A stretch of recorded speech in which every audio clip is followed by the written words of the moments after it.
Olá, meus amigos, boa noite. Meu nome é Marcos Paulo Bianchini, estou professor e coordenador do curso de Direito da Faculdade Pitágoras de Ribeirão das Neves, que está localizada na cidade dos Meninos, primeiro curso de Direito de Ribeirão das Neves, uma honra muito grande fazer parte da história do nosso querido município. E está conosco o doutor William Ferreira, ele que representa a OAB Subseção de Ribeirão das Neves, e hoje nós estamos aqui com a missão de trazer uma discussão sobre o racismo estrutural e o sistema prisional. E quem vai coordenar os trabalhos é o doutor William Ferreira, que eu passo a palavra agora neste momento. Vamos lá, doutor William.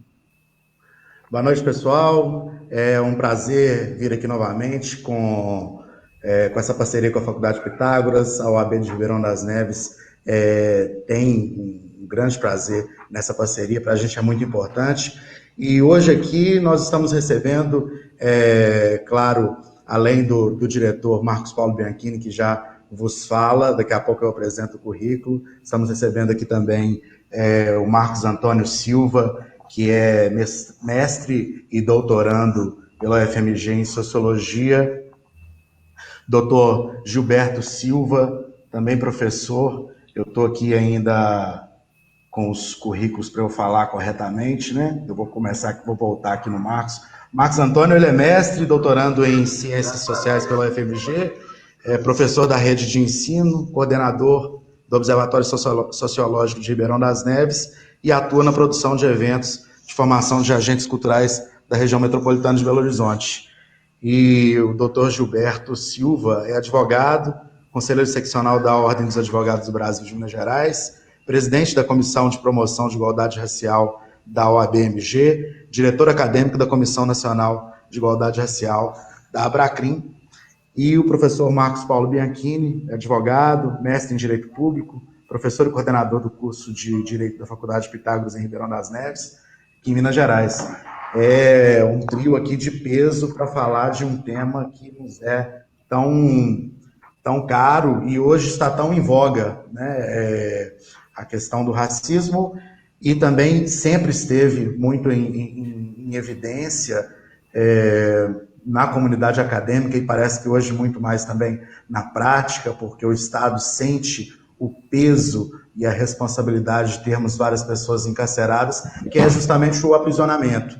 Então, hoje a gente vai falar de um tema, misturar esses dois temas que são tão importantes aí, do ponto de vista prático e técnico, e para quem nos assiste, sendo da área do direito, ou da sociologia, ou de qualquer outra área da ciência, eu tenho certeza que tem muito a aprender com todas as informações que nos trazem aqui esses maravilhosos técnicos e professores que disponibilizaram o seu tempo, né, a sua agenda. Sei que tá de todos aí apertado, mas eu tenho certeza que é de muito bom grado que nos cedem esse tempo. Feitos essas apresentações iniciais, eu quero agradecer especialmente os meus colegas de trabalho aqui da Ordem dos Advogados do Brasil, da subseção de Ribeirão das Neves, na pessoa do nosso presidente, doutor Habib Ribeiro Davi, e, é claro, é um prazer muito grande integrar essa diretoria atualmente. Bom, indo direto ao assunto, o doutor Gilberto Silva ele tem aí larga experiência no que diz respeito à advocacia e principalmente à frente aí da Comissão de Promoção de Igualdade Racial da OAB-MG. Eu queria que o doutor Gilberto nos falasse um pouco dessa questão da comunidade preta, do racismo, o que o senhor tem visto aí nesse trajeto, o que tem sido discutido no âmbito da comissão e, é claro, na vida da advocacia. Boa noite. Uma boa noite a todas e todos. Muito obrigado, doutor William Ferreira, pelo convite, e da mesma forma eu agradeço ao doutor Marcos Paulo, né, e a Faculdade Pitágoras, ao doutor Marco Antônio também, para a gente estar essa noite aqui trocando uma ideia e discutindo sobre essa temática tão importante que é o racismo, passando aí por um contexto histórico, um contexto filosófico, e, sobretudo, aí a gente vai entrar na questão do sistema carcerário, dentre outras questões que naturalmente vão fluindo. Boa noite a você, aluna, você, aluno, aos acadêmicos e futuros professores, advogados, juízes, magistrados, defensores e promotores. Uma boa noite a todos, no geral, que estão nos acompanhando, a todos e todas. Para a gente falar em racismo, falar na situação, no contexto atual, é mais que necessário que nós façamos um apanhado de saber o que é o racismo na essência. E quando a gente traz essa conversa do que é o racismo na essência, a gente não vai falar diretamente da Lei 7.716 de 89, que é a lei de racismo, não vamos falar da Constituição Federal no artigo 5º, inciso 42, e não vamos falar no artigo 140, parágrafo 3º do Código Penal, que trata da injúria racial. É importante que, inicialmente, nós façamos uma volta na história. Lembrar que, no século XVIII, os grandes pensadores e os filósofos, eles davam uma essência para o racismo, não somente no recorte racial em relação à questão da espécie humana, mas, sobretudo, um recorte econômico. Temos que entender que o racismo tem o seu grande fundamento em diminuição de uma etnia, de um povo, para manutenção e riqueza econômica de um outro determinado povo, a saber, o povo branco, e nós estamos falando da escravidão negra, que não se confunde com as escravidões antigas dos hebreus, enfim, aquelas escravidões que nós conhecemos muito bem através da narrativa das escrituras sagradas. E esses pensadores, eles tinham, sobretudo Hegel, trazia que as pessoas negras, pretas, elas eram menos privilegiadas de entendimento e de conhecimento, né? Então, Hegel traz que as pessoas negras, elas não têm um intelecto ou até mesmo capacidade de desenvolver o intelecto. Então, aí começa também, tem uma parte muito forte do racismo, que ele predomina, se for correlacionar, hoje, se olharmos nas profissões, infelizmente, mesmo uma pessoa negra, ela tendo aí os títulos, na sua maioria das vezes é excluída dos grandes escritórios, dos bancos acadêmicos, pelo fato de serem pessoas pretas. Então, isso tudo tem a ver com esse racismo existente na sociedade brasileira. Nós temos aí, dentro até mesmo do direito penal, na criminologia, e aí eu chamo a atenção para os alunos, aqueles amantes do direito penal, sobretudo os que gostam da criminologia, nós temos que lembrar das teorias de Lombroso, né, eivadas de racismo, onde Lombroso traz o perfil de pessoas pretas, o fenótipo preto de pessoas pretas, que são as pessoas propensas a cometer o crime. E, pasmem, isso é um reflexo hoje da sociedade dentro do racismo institucional, tendo em vista que hoje nós sabemos para que lado que a bala vai, nós sabemos qual o tipo de pessoa hoje que não pode andar com um guarda-chuva na mão e qual o tipo de pessoa que a polícia adentra a casa atirando e matando. Então, feitas essas considerações, nós temos que lembrar também do período escravocrata no Brasil, onde tudo foi permitido. Primeiro começa com o genocídio das pessoas pretas nos transatlânticos, né? Saber que aquelas pessoas em péssimas condições, vindo à base de tortura por troca de dinheiro. Essas pessoas, na sua maioria, sem nenhuma condição sanitária, vindo nos navios, vêm parar no Brasil, os que conseguiram chegar, pois a maioria era jogada nos oceanos, milhões de pessoas jogadas no oceano. Então, eu considero isso feito pelo Estado brasileiro, o primeiro genocídio da população preta, quando ela vem da África e vai chegar no Brasil, os que chegaram. Então, o Estado brasileiro, independente se era colônia ou não, ele começa o genocídio das pessoas pretas já nesse tempo. Então, a gente tem que parar e pensar também quando do período de escravidão. E aí eu vou trazer para o lado das mulheres negras que sofriam a pior atrocidade que pode acontecer, que são os chamados estupros. Os estupros estes que não são mencionados nas escolas em nível médio, em nível fundamental, E eu, na essência, sou historiador por formação, que foi o primeiro curso que eu fiz na minha vida. Então, eu tinha grande dificuldade quando eu ia me colocar dessa postura dentro de sala de aula, porque existia um conflito de direção, de escola, não, pega leve, mas os livros de escola não retratam que as mulheres pretas elas eram tiradas do seio dos seus maridos nas senzalas para satisfazer os desejos sexuais do homem branco, que não podia fazer com a sua mulher, tendo em vista as proibições da Igreja Católica. Igreja Católica essa que sempre se posicionou de uma forma totalmente racista, inclusive alegando e afirmando que pessoas pretas não tinham alma. Então, temos que fazer essas considerações para a gente entender o racismo hoje. Porque o racismo na letra da lei, ele é uma coisa. O racismo histórico, sociológico e filosófico, social e filosófico, ele é totalmente diferente.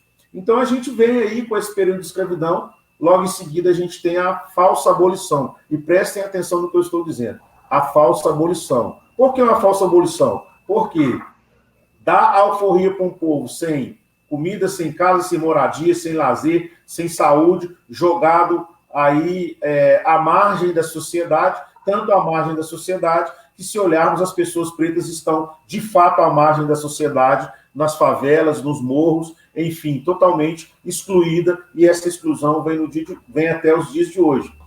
E racismo esse do Estado brasileiro, que permite a todo momento a criminalização da cultura e das pessoas pretas.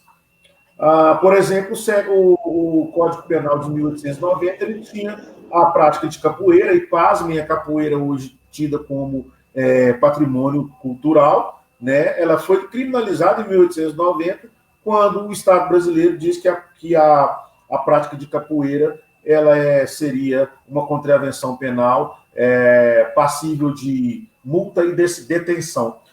Pois bem, no transcorrer da história, eivada de racismo esse dentro das instituições, e eu tenho certeza que o professor Marcos Paulo vai falar muito bem da questão do racismo estrutural, eu vou procurar aqui me ater e não adentrar dentro do que ele vai explanar para a gente. A gente tem várias formas de criminalização da cultura e do povo preto. Então, nós temos a questão do samba. Há 30 anos atrás, quem tocava samba, e temos aí professores que são músicos e sabem a história da música. Quem tocava samba também era tratado como vagabundo. A própria lei de vadiagem, ela vem para atingir a etnia, as pessoas pretas, ou seja, eram elas que não tinham emprego, foram elas que foram jogadas ao léu. Então, certamente, a lei de vadiagem iria ao encontro de uma determinada sociedade.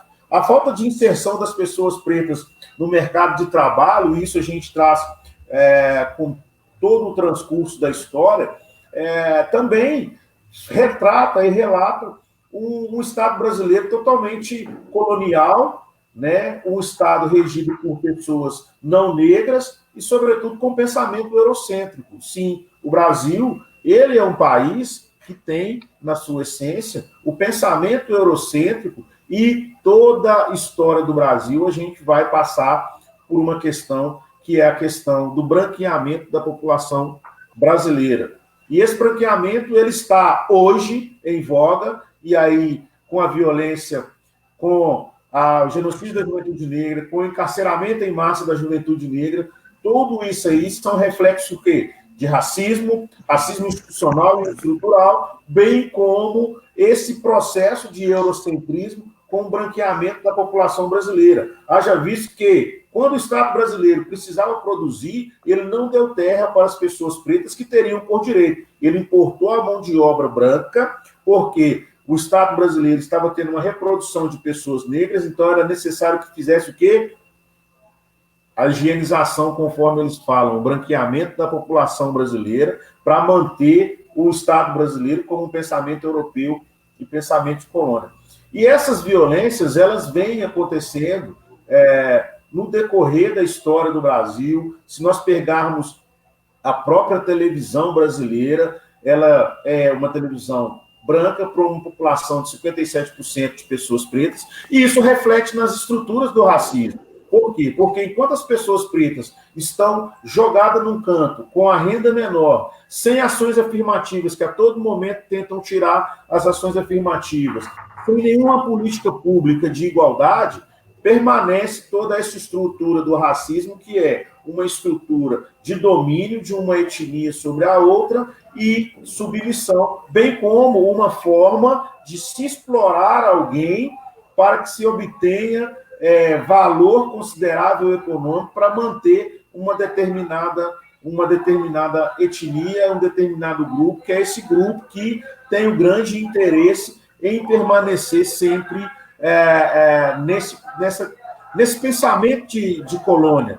A gente teve há pouco tempo aí na televisão, e não precisa falar só na televisão, os governos que nós tivemos em posses e em outras situações, somente pessoas brancas, sobretudo homens, que aí vem também a questão da questão patriarcal, aonde também eu abraço as minhas colegas, amigas, advogadas negras, estudantes negras e mulheres também não negras, que estão, infelizmente, esquecidas nesse processo histórico brasileiro. Então, nós temos toda essa questão no Estado brasileiro e que nós não paramos para fazer uma reflexão. Porque a maioria das vezes nós pensamos no racismo, somente aquele racismo que a gente consegue tocar, aquele racismo que a gente visualiza, né? Então, quantos João Pedros terão que morrer por conta de racismo e a gente só visualiza o João Pedro porque deu mídia? Só que nós temos que pensar o seguinte: o Atlas da Violência atual, ele traz para a gente que a cada 23 minutos morre um jovem negro no Brasil. Então, quando nós temos o George Floyd lá nos Estados Unidos, que tem aquela grande repercussão, nós temos que lembrar que na mesma situação nós temos aqui no Brasil a cada 23 minutos. Sem contar outras diferenças que existem no Estado brasileiro, que o Estado brasileiro permite, e ele não faz essas reparações, nós temos que entender que é totalmente impregnada de racismo essa situação que nós vivemos hoje.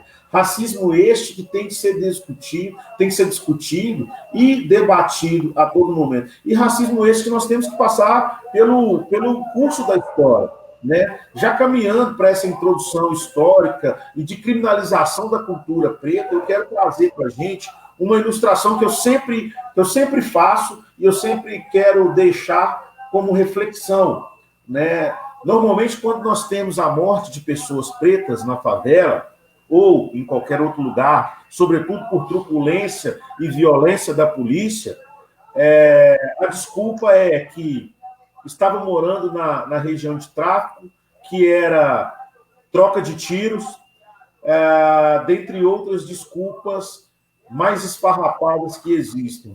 Então, eu faço a seguinte pergunta: o branco, o não negro, que vai ao morro comprar droga, que leva iPhone, que leva notebook, que leva televisão, que leva dinheiro, que leva relógio, ele nunca é um transeunte na favela quando tem tiroteio? Por que as balas não acertam essas pessoas? Porque nós bem sabemos que o sobe e desce nos morros e o abastecimento do morro na questão do tráfico, ele vem do asfalto, e o asfalto significa o quê? As pessoas com maior poder aquisitivo, que vai chegar, sobretudo, nas pessoas brancas. E é interessante que essas pessoas não morrem. É interessante que essas pessoas, quando estão com guarda-chuva, elas não morrem. E quando falamos em criminalização da cultura do povo preto, temos que lembrar do funk, né? Então, quando tem funk de preto, são esmagados, são metralhados e são mortos. Quando tem o funk, que não é o funk de preto, em grandes boates ou em grandes casas, grandes mansões, funks esse regado à droga, prostituição, nunca que tem uma morte, nunca que a polícia entra sem mandado, nunca que a polícia chega tirando. Então nós temos que pensar qual é o racismo que existe no Brasil. Para quem ainda não abraçou a luta antirracista e acha que estamos vitimizando o tempo todo, é importante que nós façamos essas reflexões e essas considerações de lembrar que o racismo está muito mais próximo da gente do que a gente imagina. Nós não temos que simplesmente pensar no racismo quando alguém chama o outro de macaco, quando chama o outro de preto safado, preta safado. Não, esse não é só esse o racismo. O racismo ele é silenciado, ele é silencioso quando excluímos as pessoas do nosso convívio. Esse racismo ele está nas instituições quando nós não temos médicos pretos, quando nós não temos médicas pretas, quando nós não temos professores e professoras. Esse racismo é aquele que deixa uma criança sozinha no elevador por pura ignorância. O racismo não é só o xingamento, o racismo não é somente as situações. E se passarmos pelo período, pelo contexto histórico, e até mesmo pelo contexto da nossa militância na advocacia, a gente sabe muito bem como que tem sido aplicadas as penas em relação às pessoas pretas e às pessoas não negras, com os mesmos crimes, com a mesma quantidade de droga, e ainda assim há uma grande diferença na aplicação da pena e, sobretudo, nas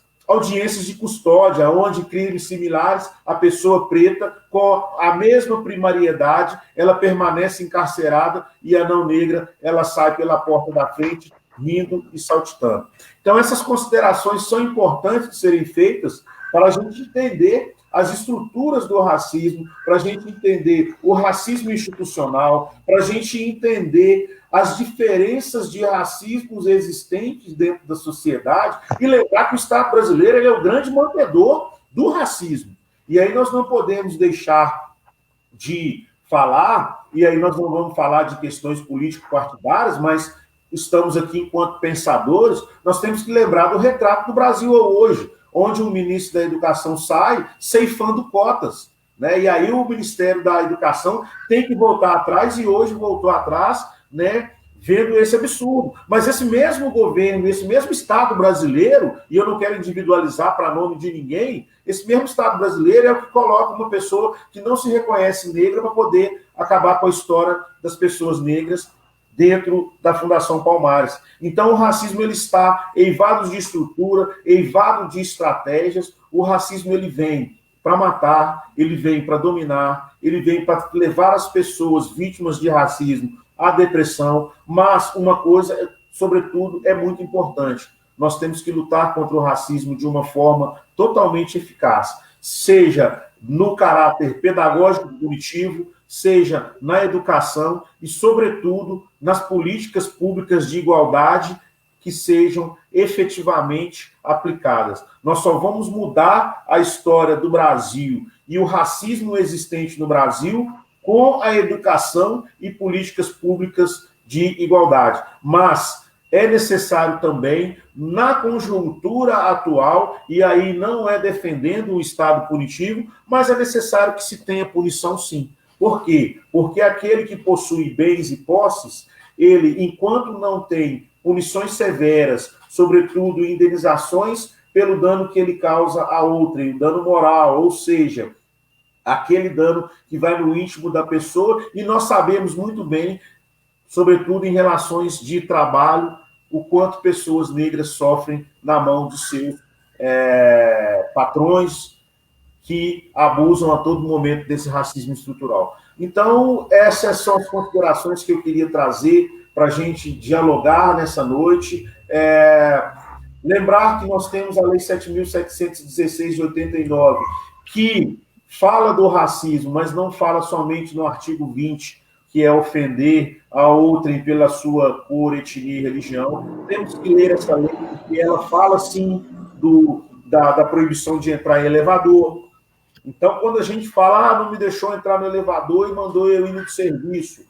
Tem até uma música de Jorge Aragão que fala sobre essa questão, né? Mas está naquela legislação, a Lei 7.716 de 89, ela fala até da questão de EPI na relação de trabalho, se uma pessoa negra não receber o equipamento individual de proteção, da mesma forma que outro. E mais, essa lei disciplina também quando o médico vira e manda colocar uma quantidade menor de anestesia para a mulher preta, porque ela é mais forte. Então, são todas essas violências que vêm com esse racismo dentro da nossa sociedade brasileira. Então, façamos uma reflexão, não basta lutar contra o racismo, nós temos que tornar antirracista e lembrar, antes de tudo, antes das críticas, de dizer, esse povo que milita no racismo é chato, lembrar que o racismo está na Lei 7.716, o racismo está na Constituição Federal e está no artigo 140,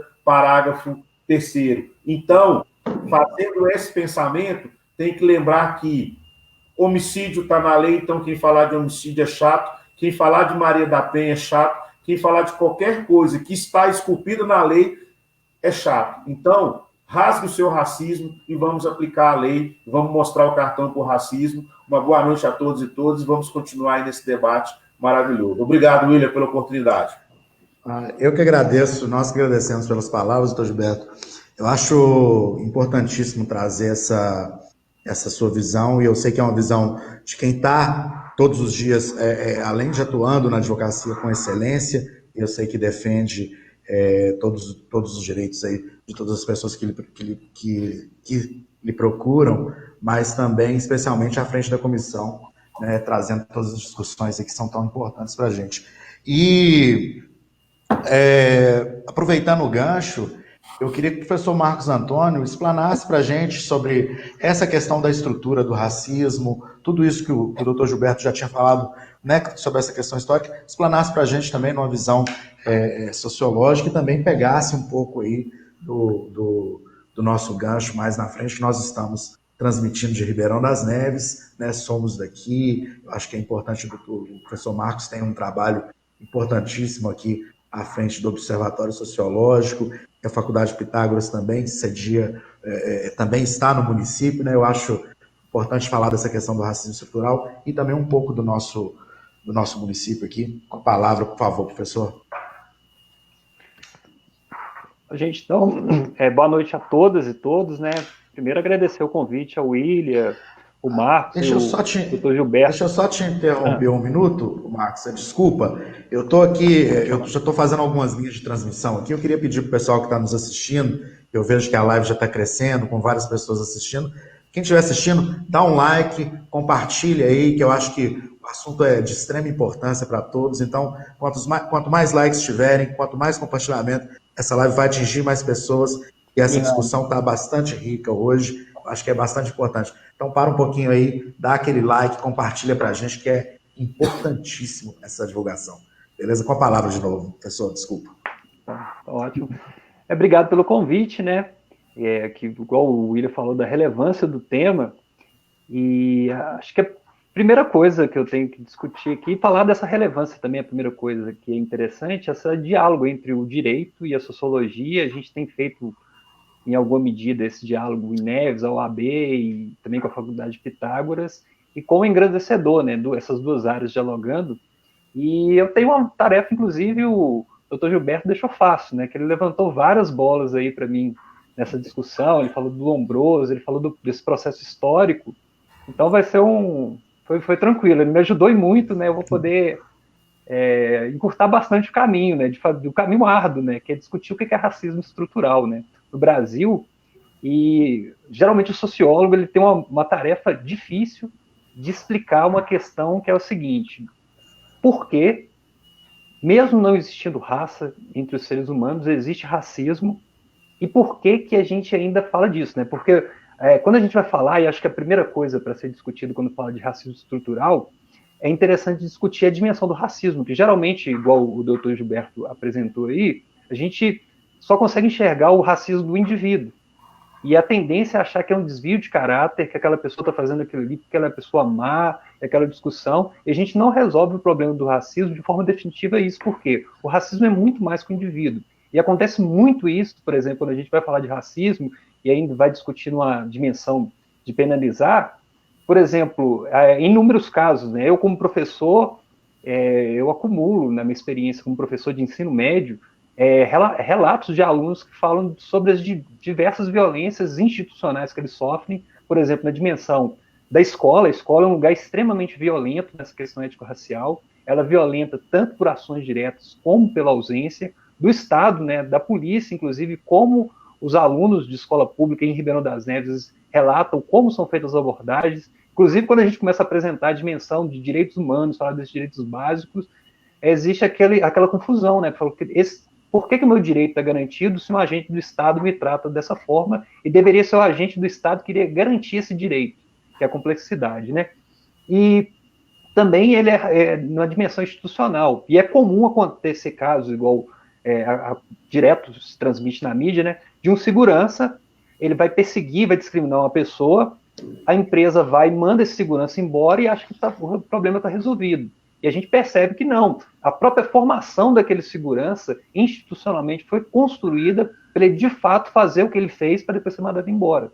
Porque a gente sabe, nessa dimensão estrutural do racismo, como é que funciona essas discussões, né? Então, se a gente fala só do indivíduo e vai discutir só a questão do indivíduo, a gente não está enfrentando, de fato, o problema, né?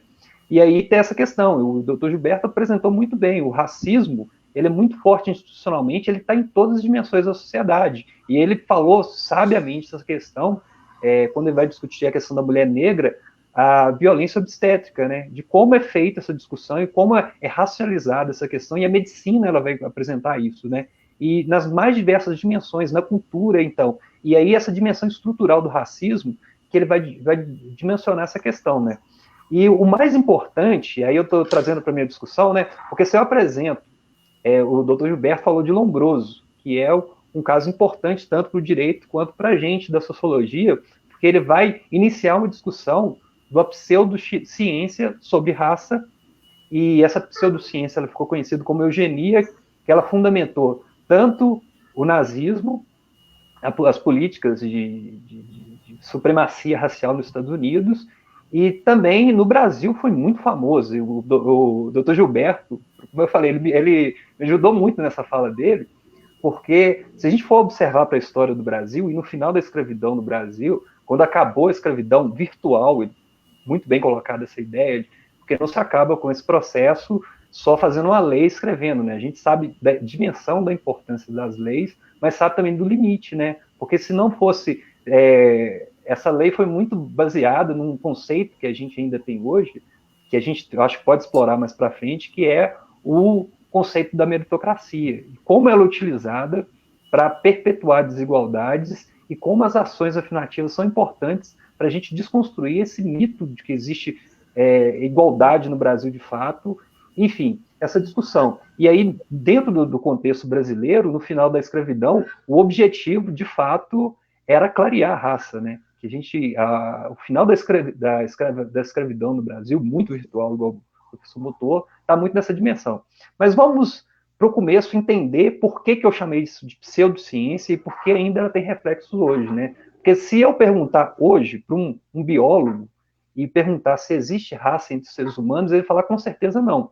Porque, ao contrário da época de Lombroso, que ele fez uma ciência totalmente ideológica e com o objetivo de hierarquizar uma coisa que não faz sentido, que é os grupos humanos, hoje um biólogo, com todo o desenvolvimento, o projeto Genoma, ele vai falar, ó, não existe margem biológica para se falar que existe raça entre os seres humanos. Os seres humanos, existe uma diversidade enorme, e se fazer um mapeamento genético, existe mais semelhanças entre uma pessoa de Guiné-Bissau e um holandês do que 2 holandeses, provavelmente ditos. Então, para um biólogo, essa discussão não vai fazer o mínimo sentido. Mas aí vai cair no campo da sociologia, porque o racismo, de como ele foi construído, de como ele foi constituído, ele não é uma categoria biológica, mas ele é uma tecnologia de poder. Ou seja, foi uma forma que se utilizou, criasse essa categoria de raça para dominar os povos. E aí é uma coisa que diz muito respeito às ciências sociais, porque a própria antropologia ela vai nascer disso, e é uma antropologia que a gente chama de antropologia evolucionista, porque o Dr. Gilberto falou de Hegel aí, e no começo dessa discussão, os estudiosos, os antropólogos, os filósofos e tudo, eles tentaram criar categoria, porque no contato com o diverso, com o outro, e aí começaram as grandes navegações, aí começou todo esse processo de invasão, de destruição, que a história tem que mostrar isso, que a história tanto da América, como a história da Ásia e da África, é a história da invasão, e é uma história muito violenta que ela tem que merece ser recontada, igual essas discussões estão sendo feitas nos Estados Unidos, e esse questionamento sobre monumentos históricos, assim, porque aquilo é uma afronta, porque você pegar uma violência que foi construída, criar um monumento, criar uma narrativa sobre isso, e dizer que aquilo lá de fato representam os nossos heróis? Não, talvez a maioria das estátuas e monumentos estão representando os nossos algozes, que eles invadiram os nossos territórios e construíram isso, né? E aí, como foi feita essa tecnologia de tentativa de dominação? Criou-se uma hierarquia e, obviamente, quem escreveu a teoria foram os europeus, e nessa construção, nessa hierarquia, os europeus eram a civilização. E aí você tinha um povo, que é os povos bárbaros, que eles consideravam os povos mais próximos, inclusive os povos africanos, e os selvagens, que eram, inclusive, essa discussão, né, que o Dr. Gilberto também apresentou, se, de fato, eles tinham raça ou não. Então, o nosso contexto é esse, né, dessa tecnologia que eles criaram de dominação, e eles vão criar uma série de discussões sobre isso e construir. E hoje, como a gente não consegue sustentar isso biologicamente, o que você fica? Fica essa contradição, né? Mesmo não sabendo cientificamente que não existe raça entre os seres humanos, o racismo ainda persiste, né? Dentro da sociedade brasileira e na sociedade americana, e como esse caminho. Então, essa ideia de entender, eu acho muito importante entender isso, porque a gente vai entender a dimensão do racismo como instrumento, né? Foi feito isso na Índia, foi feito em todos os países foram colonizados, e no Brasil, numa dimensão extrema, né? Essa construção do racismo histórico, né? Que foi construído no Brasil, essa dimensão dele, e como o Dr. Gilberto apontou aí, você tem várias nuances desse processo no Brasil, né? Na época do Brasil colônia, você tinha toda uma tentativa de construir uma narrativa para já isso, porque a dimensão do racismo no Brasil é uma coisa interessante de discutir, porque ela é complexa na medida que o racismo brasileiro ele tem outras características e bem singular do racismo norte-americano. E a gente tem muito uma noção ainda que a gente é uma nação extremamente cristã, uma nação que se diz caridosa e boa, e como lidar com caridade do catolicismo e tudo, e essa violência que era o racismo, né? Que a menina ia na igreja, ouvia o discurso todo cristão, e depois ia na praça, tinha um ser humano sendo emolado, sendo torturado em praça pública. E aí, como vai explicar isso, né? E, enfim, a Igreja Católica, e hoje, inclusive, se ouve falar disso, e infelizmente eu escutei falar recentemente de líderes religiosos dizer e foi lá em Gênesis, pegou uma narrativa que tem na Bíblia, que é a maldição de Cã. E aí você criou-se um discurso sobre isso para tentar hierarquizar e justificar o injustificável, que é o crime que foi essa escravidão no Brasil, que, como o Dr. Gilberto apontou, ela teve outras características. Não é aquela escravidão que, se a gente for observar, durante longos períodos da história, até a própria história da Bíblia, ela vai narrar a história de um povo que foi escravizado no Egito, que é um país africano. Então, a narrativa, ela toma outra dimensão, porque foi um comércio enorme de escravidão no Brasil, que lucrou, a coroa portuguesa teve muito mais lucro que, propriamente dito, com o ouro, com as outras commodities que a gente discutiu aqui, né? Então, o Brasil vai nascer dessa desigualdade extrema que é esse processo histórico de construção, né? Mas se a gente for caminhar um pouco mais na história do Brasil, a gente vai ter figuras interessantes. Acho que o movimento negro ele vai denunciar isso de forma forte, de como esse processo de construção do racismo ele teve figuras importantes. Por exemplo, Monteiro Lobato ele foi o líder desse movimento higienista no Brasil.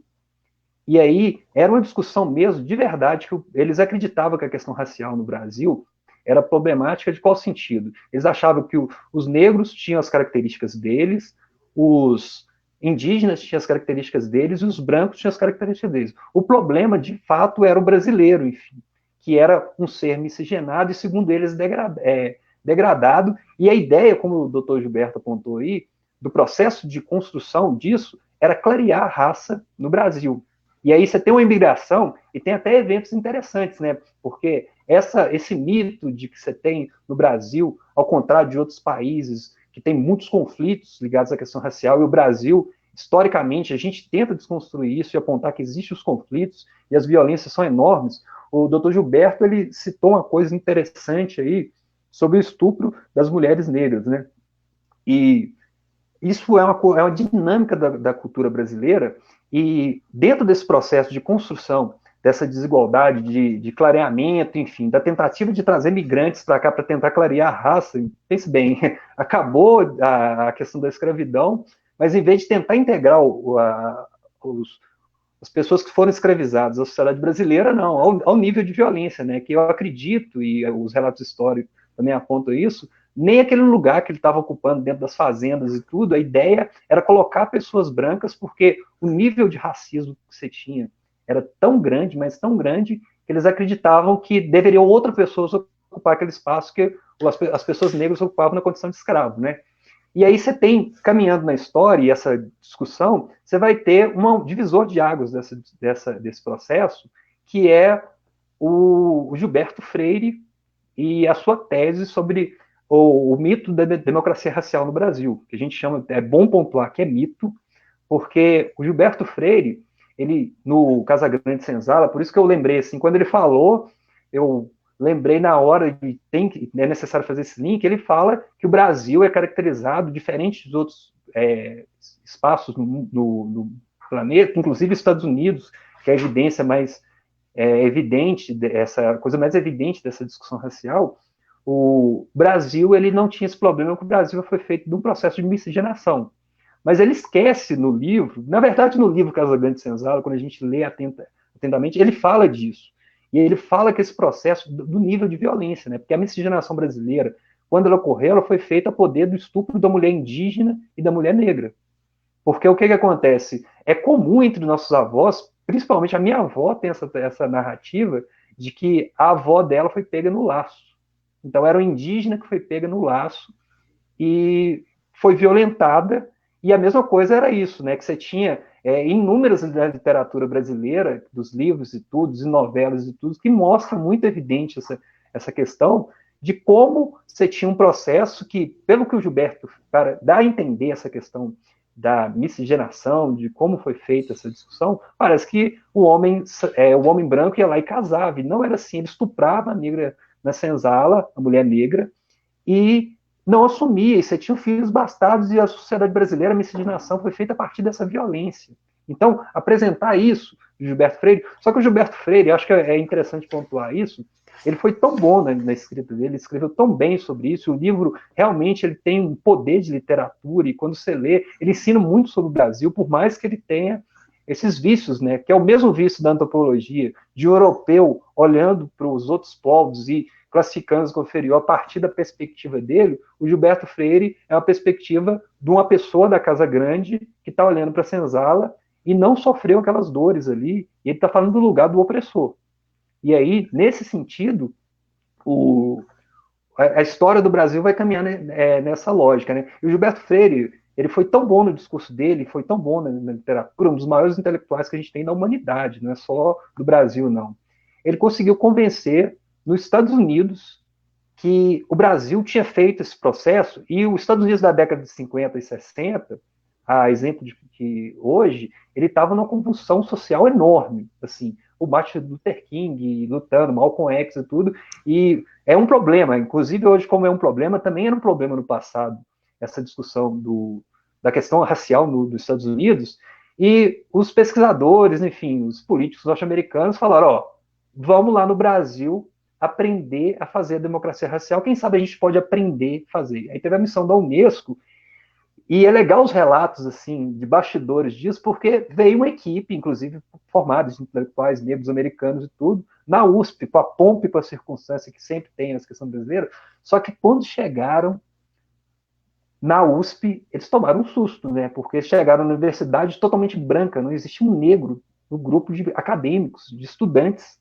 E eles falaram, peraí, se o Brasil é o país da democracia racial, por que nessa universidade, onde estão os negros dessas universidades? E eles entenderam que, ao contrário, o racismo no Brasil, ele é um racismo muito, assim, comparar e falar que nos Estados Unidos é diferente, aqui é melhor, não faz sentido, muito sentido, né? Mas a dimensão do racismo brasileiro é um outro racismo, né? Que é um racismo velado. E a dinâmica da sociedade brasileira é a sociedade que ela comete o que o sociólogo Bourdieu, Pierre Bourdieu fala, que a gente comete violência simbólica.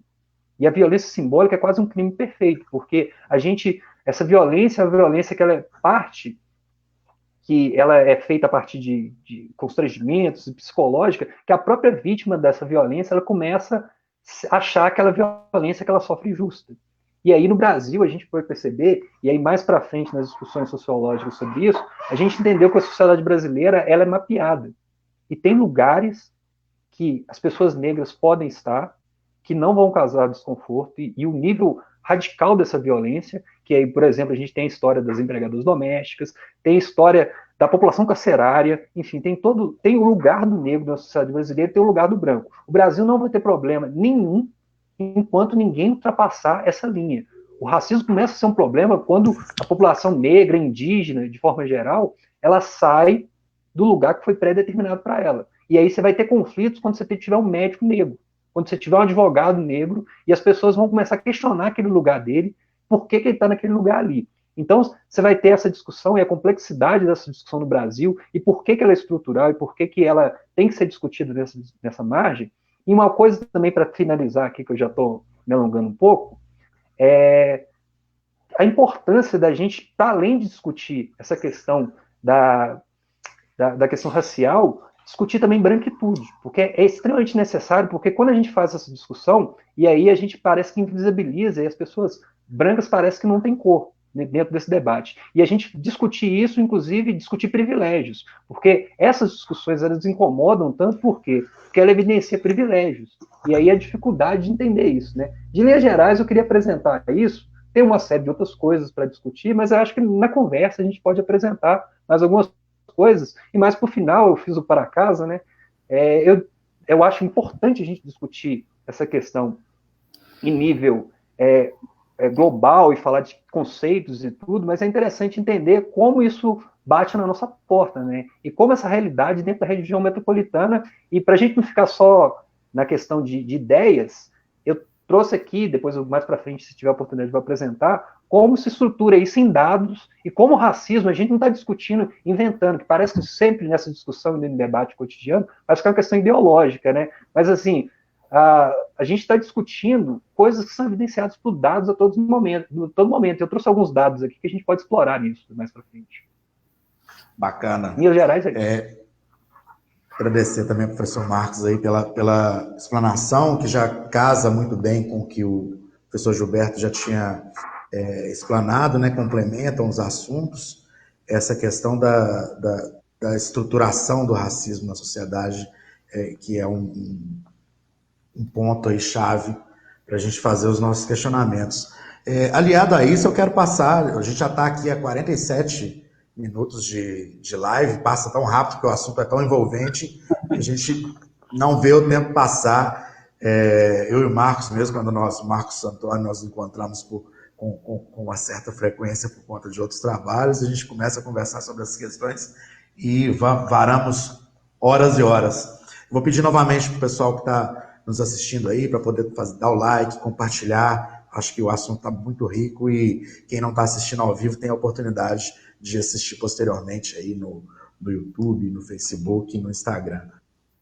Professor Marcos Bianchini, queria passar a palavra para o senhor e já queria de imediato saber como é que funciona o mapeamento do sistema prisional no que diz respeito àqueles que ingressam lá, se existem estudos sobre o tema. Queria que o senhor explanasse um pouco sobre alguns dados que o senhor tenha colhido aí para fazer a explanação. Com a palavra.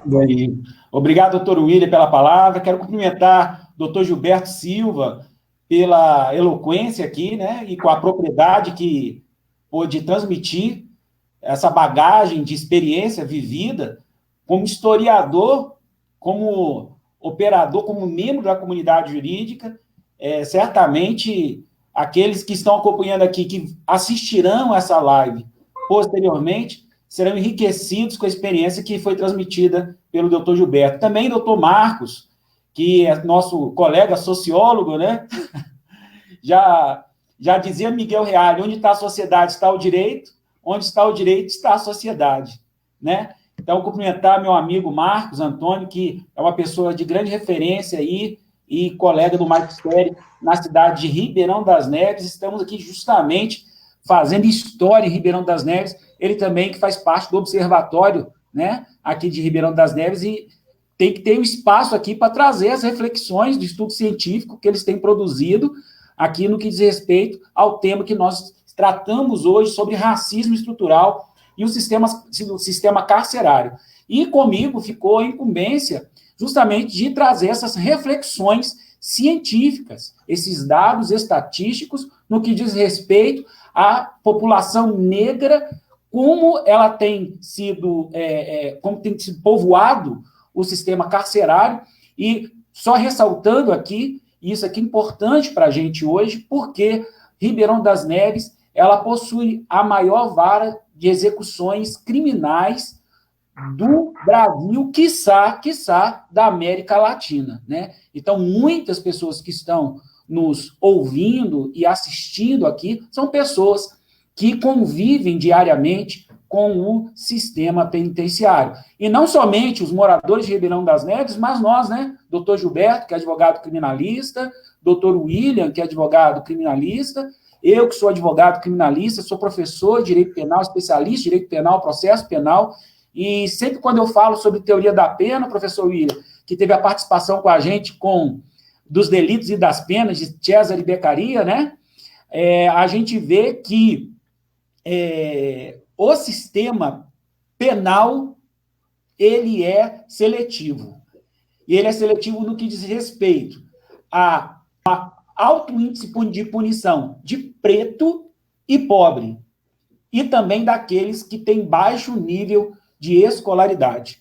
E com isso, o Ministério da Mulher, da Família e dos Direitos Humanos, inclusive consta lá no site da União, do Governo Federal, né, essa informação que eu vou transmitir aqui, ele tem um mapa do encarceramento, e esse mapa do encarceramento aponta a maioria da população carcerária no Brasil, ela é negra. Segundo os dados do DEPEN, né, que é o Departamento Penitenciário Nacional, os jovens, olha só, alguns pontos importantes e relevantes aqui para a nossa discussão. Cerca de 54,8% da população carcerária brasileira é de jovem. E sendo que a população negra, ela é de 60,8%. Né? A última levantamento da população carcerária no Brasil chegou aí ao número de 292.242 negros e 175.536 brancos, né? Então, a população negra, ela forma aí uma maioria de 60,8% da população carcerária no Brasil. E é interessante que foi feito esse estudo, essa métrica, ela iniciou no ano de 2005, e em 2005, quando iniciou aí a apurar o número da população carcerária brasileira, havia 92 mil negros.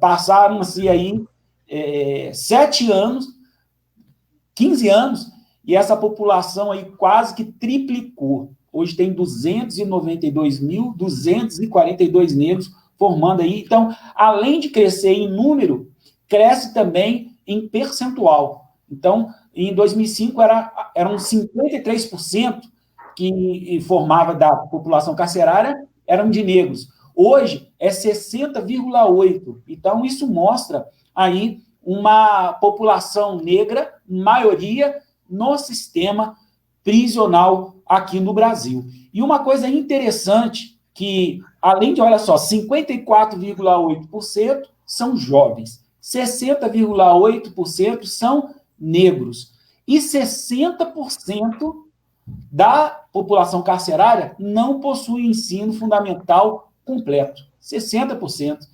35% tem ensino fundamental e somente 4% tem ensino superior. E 1% dessa população não se tem aí o número, o grau de escolaridade desse 1% da população carcerária brasileira. Então, a gente percebe claramente, infelizmente, situações que são populações que vivem em situação de hipossuficiência mesmo. São jovens, são negros, com baixa escolaridade, né? E com isso daí a gente pode supor, né, que não tem esse dado científico aqui, que é também uma população de baixa renda. Então, a gente olha a seletividade, o sistema penal brasileiro, ele é um sistema que vem aí na esteira do que o Marcos Antônio ele pôde trazer aqui para a gente, de um racismo tecnológico. Eu gostei dessa expressão, uma tecnologia racial, justamente para poder selecionar a parcela da população que se quer excluir, que se quer encarcerar. Isso daí é um problema sério. É um problema sério por quê? A professora Ana Paula Barcelos, é uma constitucionalista do Rio de Janeiro, ela fez um estudo e nós sabemos que existem algumas cláusulas aí da nossa Constituição que são consideradas como cláusulas pétreas, que é vedado aí o retrocesso, que se aplica aí o efeito catraca, não pode retroceder, só pode avançar. E a gente sabe que no Brasil é vedada a aplicação de penas cruéis, penas de banimento, a pena capital, salvo em caso de guerra declarada. Então, a gente percebe que o destino da população carcerária é sempre voltar para onde? Para a sociedade. E a professora Ana Paula Barcelos, ela fez um estudo que demonstra que o alto índice de criminalidade e violência na sociedade decorre justamente do tratamento que a população carcerária ela recebe do Estado. Então, é uma questão que se retroalimenta.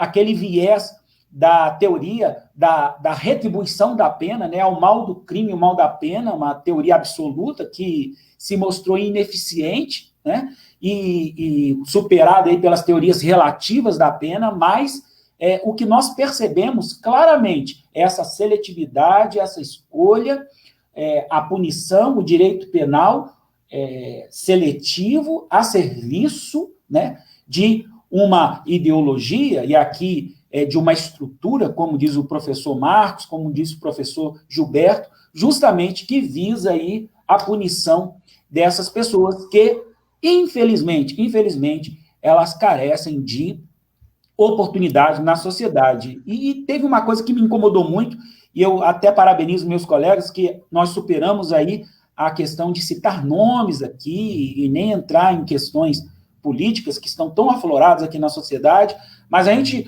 houve numa reunião ministerial que só existe um povo, o povo brasileiro, justamente para poder eliminar qualquer tipo de política afirmativa que venha tratar de minoria, né? Isso aí, mas graças a Deus a gente recebe com muita felicidade, doutor Gilberto, a alegria da revogação que tornou sem efeito aquele último ato, né, do ex-ministro da Educação, em que se afastava por completo aí as políticas afirmativas no que diz respeito às populações negras, indígenas, né, e justamente para trazer essa isonomia, que não é somente aquela isonomia formal, de forma, todos são iguais, mas calma aí, dentro da igualdade existem diferenças gritantes que o Estado, com políticas afirmativas, que o Supremo Tribunal Federal chama de discriminações positivas, né? Discriminações positivas, ela vem justamente para trazer aquela igualdade, porque quando se fala de igual, a gente volta lá no Estado liberal, a gente vê o maior período de exploração do homem pelo próprio homem, né? E a gente vive esse novo paradigma do Estado democrático e direito, onde se busca erradicar a pobreza, a desigualdade, justamente para empoderar o cidadão e superar todo tipo de violência velada, desvelada, estrutural, que nos acompanha como seres humanos até a presente data. Então, o que nós percebemos mesmo, e eu falo com meus alunos na sala de aula, que eu até uso quando o pessoal fala, bandido bom é bandido morto, e aqueles clichês, né?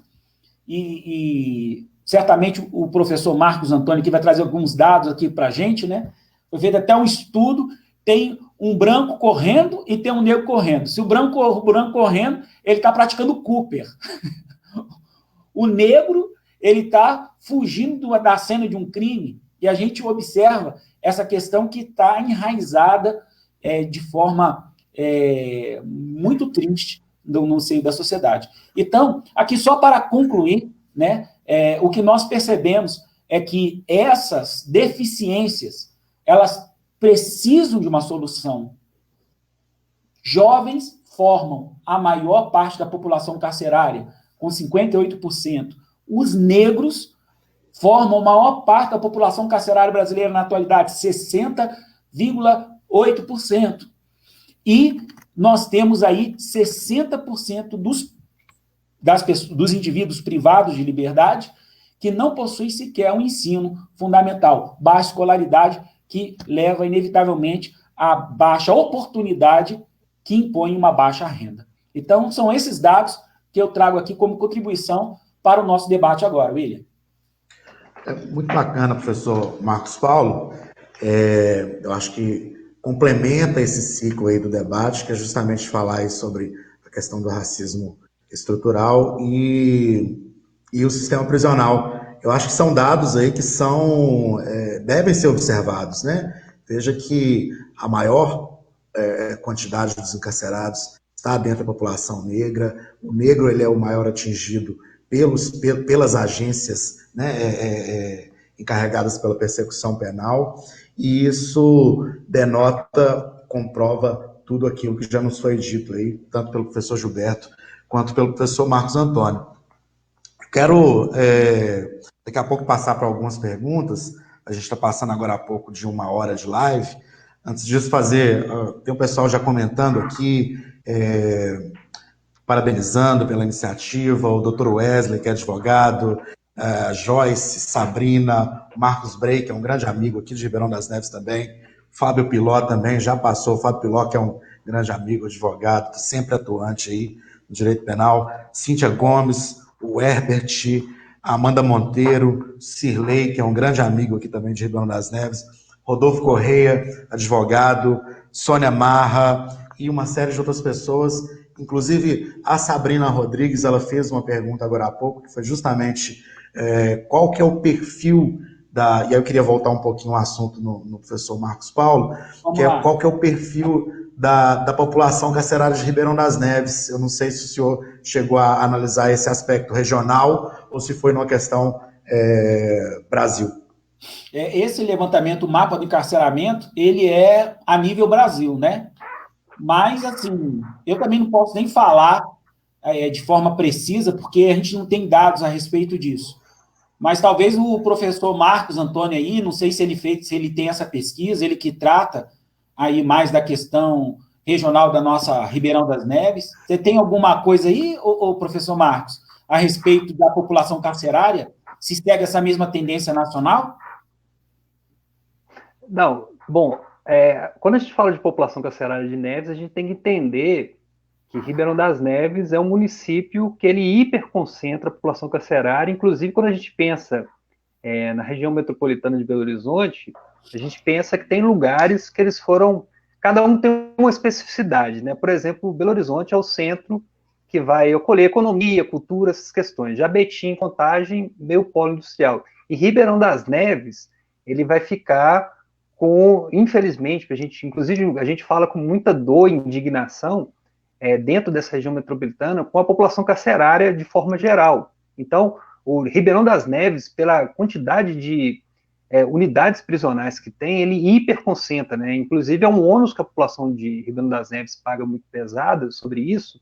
E aí o perfil que a gente vai falar, a gente não está falando basicamente da população de Ribeirão das Neves, mas está falando de parte da população carcerária de Belo Horizonte e região metropolitana que vai pegar isso. Mas sobre o perfil carcerário de Ribeirão das Neves, da população carcerária de Ribeirão das Neves, tem tudo a ver com o perfil nacional, né? E é um perfil que a gente tem que a maioria da população é negra, com baixa escolaridade, e que não teve muito acesso à escolaridade. Tanto que sobre essas reflexões aí, discutindo sobre dados, inclusive os dados sobre a erradicação da juventude negra, eu escrevi um artigo que compilava alguns dados falando de população carcerária, no Brasil e também aqui na região metropolitana em Ribeirão das Neves, e eu tentei refletir com uma coisa que tinha muito, que é muito forte na escola, porque geralmente os meninos têm um rito autoritário de falar, que eles falam assim, dá nada para mim. E é uma fala muito pesada, e começou a me incomodar um pouco essa discussão, por quê? Porque os professores começam a reproduzir tudo, e aí eu resolvi refletir sobre isso, e basicamente esse dá nada para mim é uma cristalização justamente desse discurso, que ele vai tentar entender que o jovem, devido ao fato de você não ter uma maioridade penal estendida para esses jovens, o que você vai ter? Esses jovens podem fazer o que ele quiser. Só que quando você pega os dados sobre tanto a população carcerária, de menores que estão em privação de liberdade, quando você pega a população de pessoas que estão presas, basicamente eles têm um perfil, né? Eles têm essa idade, tem esse perfil étnico-racial, mas mais que isso, né? Se eu pego as pessoas que morreram no Brasil no ano passado, no ano de 2018, morreram 60 mil pessoas. A grande maioria dessas pessoas eram jovens de 15 a 29 anos, ou seja, ninguém vai perguntar a sua idade para te matar. Então a reflexão tem que ser feita que a gente naturaliza essa morte. Desse perfil, a grande maioria é de pessoas negras, com baixa escolaridade e do sexo masculino. Então, se for pegar a população carcerária, a população que morre no Brasil, em todos os lugares do Brasil, inclusive em Ribeirão das Neves, tem esse perfil, né? E aí tem essa ideia também da sociedade, ela naturalizar essa violência que tem contra a população negra e contra a população carcerária e achar que o destino, né, naquela lógica que eu falei que a sociedade brasileira é mapeada, o lugar é esse, né? Justamente, é uma questão de exclusão, né? É seletividade e usa o ramo do direito, né? Que tem o maior poder coercitivo, que é o direito penal. Isso aí, doutor William. Então, a pretensão do com o professor Marcos, que eu acredito que Ribeirão das Neves segue a mesma tendência nacional, de uma 60%. Se for pegar a população, se a gente for pegar a população de Ribeirão das Neves em si, porque Neves tem uma característica interessante dentro da região metropolitana, né? É uma cidade que tem 70% da população negra. E porque é uma periferia, e a gente sabe que pelos processos de exclusão que teve dentro da sociedade brasileira e o processo histórico, as periferias concentram uma população negra. Então esse percentual, se fosse pegar, mas como eu te falei, Neves, nem todo mundo que está preso em Neves é morador de Ribeirão das Neves, né? Que é uma coisa óbvia e tudo, mas a gente inclusive lida com esse estereótipo, né? Dessas brincadeiras, enfim.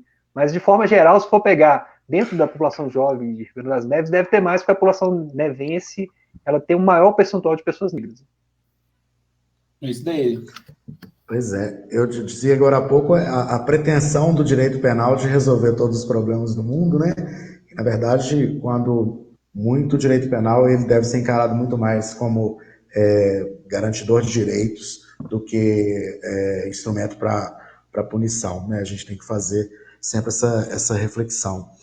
E, no mais, considerando também que o cárcere é um local de privação aqui no Brasil, a gente vê privação total de direitos, todos os direitos fundamentais são violados aqui no sistema carcerário brasileiro, ao ponto de a Corte Constitucional do país declarar ali em 2015, né, o estado de coisas inconstitucionais que vivemos no nosso sistema penal. Então, a gente tem que pensar bastante também sobre como as pessoas estão indo e na verdade, para que até da existência da instituição, se ela de fato não nos traduz em bons benefícios, sabe? Eu queria passar a palavra para o doutor Gilberto, e ele estava falando, o Marcos tinha falado agora há pouco, a questão dos movimentos afirmativos, e a Sabrina Rodrigues também encaminhou uma pergunta nesse sentido. Queria que o doutor Gilberto fizesse essa explanação para a gente da importância, né, qual que é a sua opinião sobre os movimentos negros na atualidade, comparando a tudo aquilo que a gente tem vivido.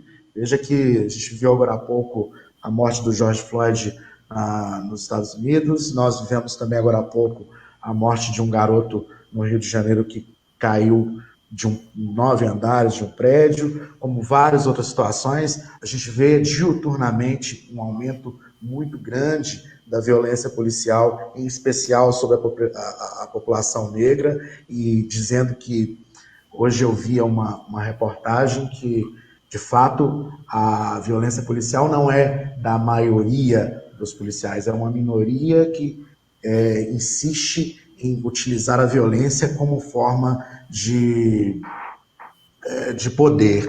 E aí eu queria que o professor falasse um pouco sobre essa questão da importância dos movimentos negros e toda essa questão que temos vivido aí na atualidade, como sempre, mas agora tão em voga.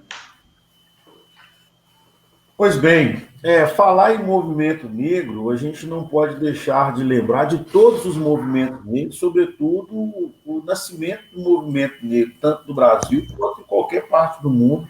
E aí a gente tem como destaque os Estados Unidos, né, com um grande movimento negro na luta pelos direitos civis, né, encabeçado por Malcolm X,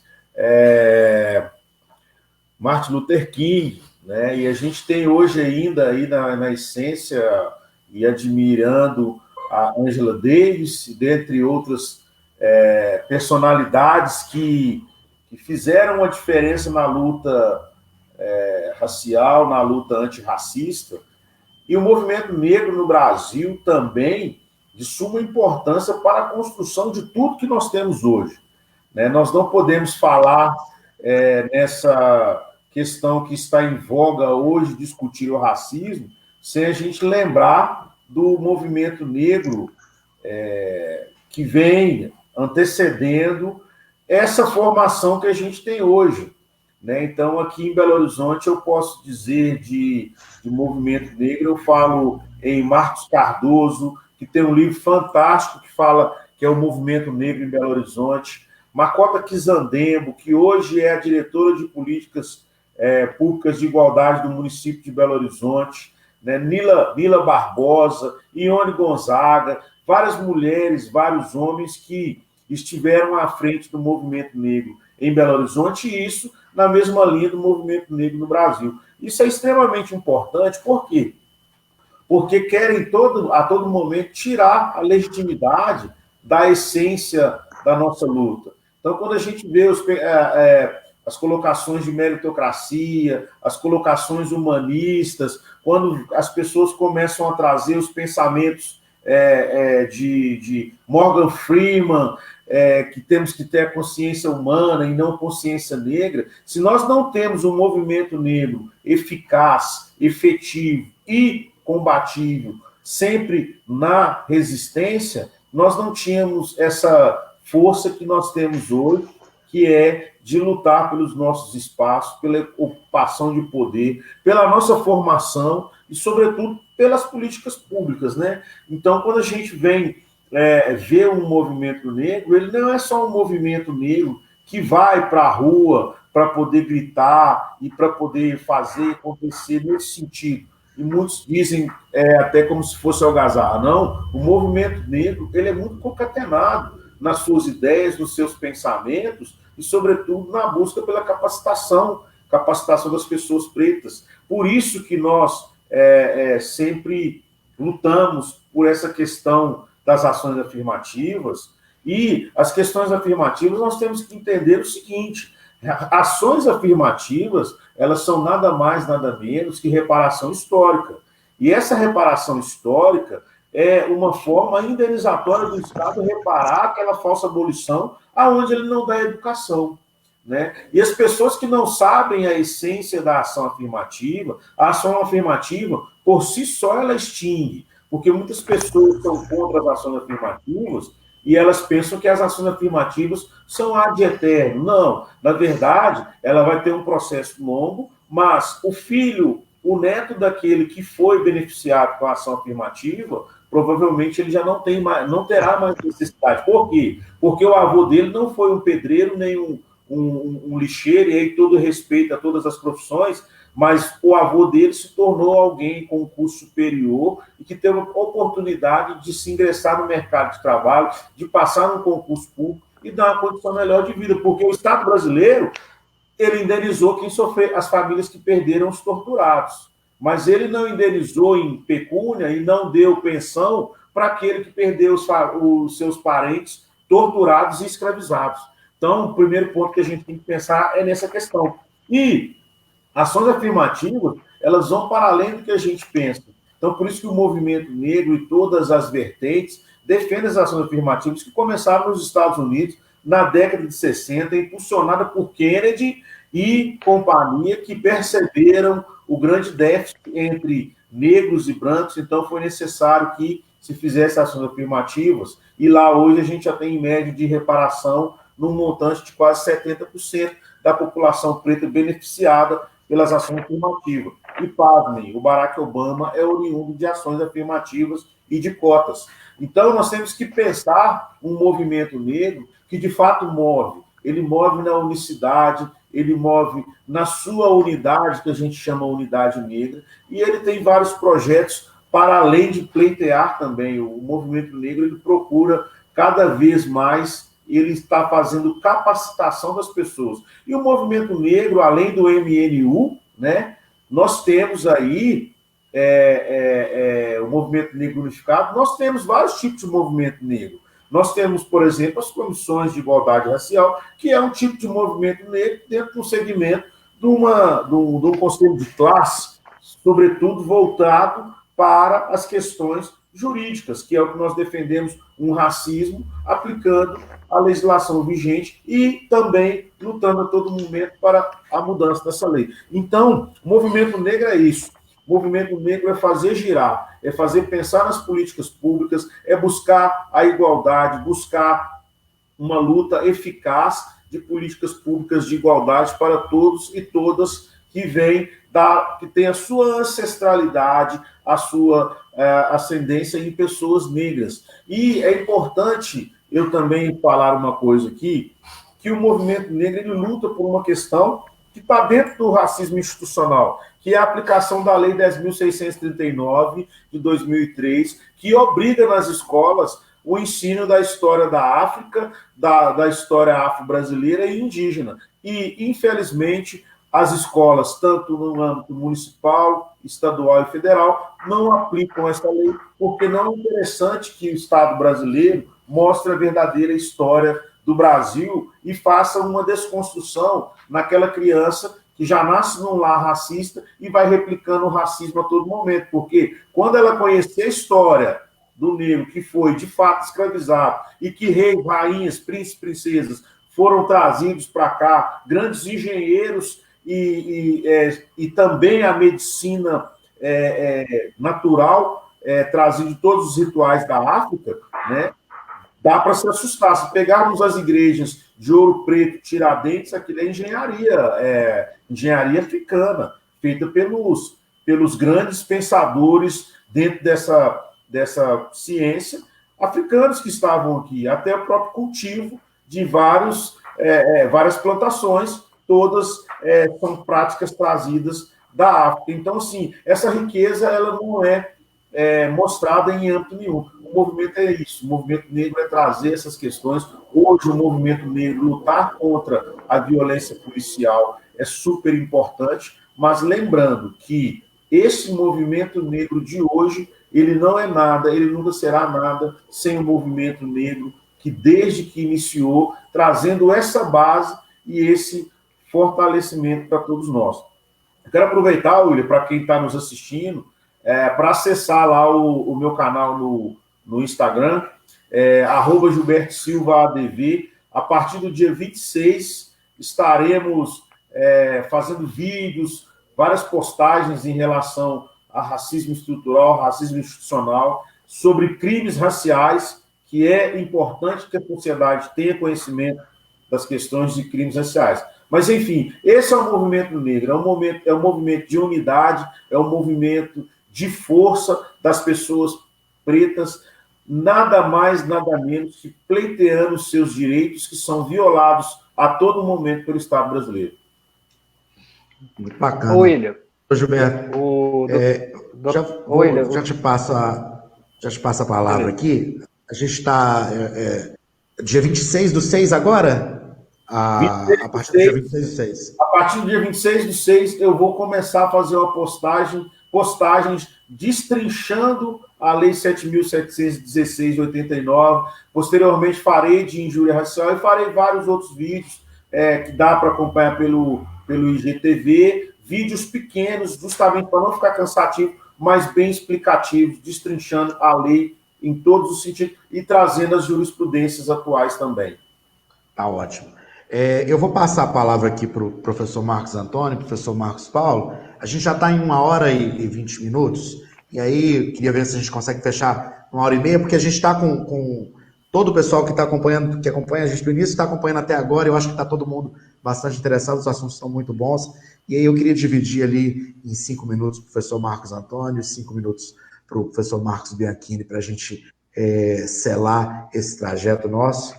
E aí eu queria começar aí pelo professor Marcos, pois não, meu caro? Marcos Antônio, né? Porque os dois são Marcos. Mas, William, como o professor Marcos, ele faz parte do observatório em Ribeirão das Neves, eu cedo o meu tempo para ele, tá? Porque certamente eu também tenho interesse também em saber quais conclusões e reflexões que o observatório ele tem produzido aí durante esse tempo de trabalho. Pois é, mas aí você pode também se apresentar, e eu acho que é bom agora ter uma dinâmica de diálogo, se você quiser fazer perguntas, se não apresentar outro dado também, tranquilo. Porque eu acho que nossa discussão aqui, ele merece várias outras, que foi só uma introdução, né? Porque a pessoa desavisada deve estar se perguntando, né? Não ia falar de sistema prisional? Por que a gente falou tanto dos temas que a gente disse, né? E a gente tem um consenso que o sistema prisional, e numa sociedade igual a brasileira, direitos iguais só perpetuam as desigualdades. Então é necessário, para além de falar de aperfeiçoamento do sistema prisional, aquela discussão toda, a gente entender a natureza e por que no Brasil você tem um encarceramento em massa da população jovem negra. E os que não são encarcerados, você tem um processo enorme de violência. E a gente tem que começar a colocar, e eu acho interessante, porque a gente fala dessas questões, é bom fazer o debate, mas também é bom baixar a bola e começar a entender por que a gente está falando disso. Porque geralmente os negacionistas, eles vão falar, as pessoas estão só com mimimi, né? Essa discussão que é interessante a gente pontuar, e aí, quando a gente vai olhar os dados sobre isso, a primeira questão que a gente vai falar e por que entender que a população negra ela está mais vulnerável, e quando está mais vulnerável, ela vai estar mais ligada ao assédio do tráfico de drogas, vai estar mais ligada a essas discussões. É interessante por que torna ela vulnerável, né? Porque é um dado interessante sobre essa discussão também, e até falar por que se adota, porque se a gente for observar nessa lógica, grande parcela da população que está encarcerada, inclusive entre os jovens, está ligada ao tráfico de drogas. E quando a gente começa a observar e estudar a história, por exemplo, da Holanda, a Holanda ela teve um problema, porque é o seguinte, na Holanda tem muito pouca diversidade racial. E lá começou a ter o mesmo problema de drogas como no Brasil. Só que como essa diversidade é muito pequena, o que acontece? O juiz começou a defrontar com um jovem louro na frente do banco dos réus e condenando aquilo que se faz nos Estados Unidos e no Brasil com os jovens negros, com os latinos. E aí, pela essa questão de afinidade, de empatia com o outro... Ah, caiu.